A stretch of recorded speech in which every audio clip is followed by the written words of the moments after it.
de voir ça, ça me fout en rage, en rage. Encore une église qui crame, les flammes qui s'élèvent du clocher.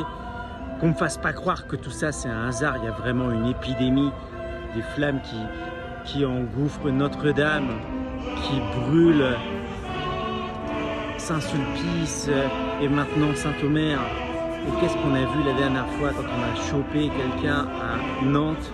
C'était un migrant. Mais le migrant, il n'a pas eu l'idée toute seule. Vous croyez vraiment qu'il va foutre le feu comme ça juste parce que c'est un islamiste en colère? Il y a des gens qui détestent l'Église catholique et on les connaît. Ce sont des satanistes qui sont en ligue avec des maçons et qu'on ne me fasse pas dire ensuite que des journalistes vont débunker ces informations.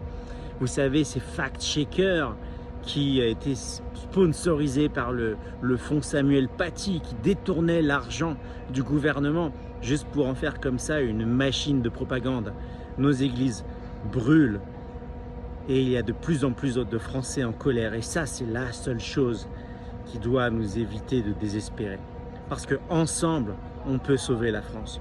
Je compte sur vous, faites passer le message qu'ensemble il faut tous les foutre dehors, qu'il faut s'organiser. Il ne s'agit pas juste de pousser un coup de gueule, il faut s'organiser, il faut réussir cette destitution dans un premier temps. Et je m'en fous de qui la lance cette destitution, il faut virer Macron pour faire un exemple du gars qui rigolait devant Notre-Dame. Ensuite, on pourra nettoyer la France de toute cette clique de satanistes, de pédophiles, de corrompus. Vive la France et vive la résistance!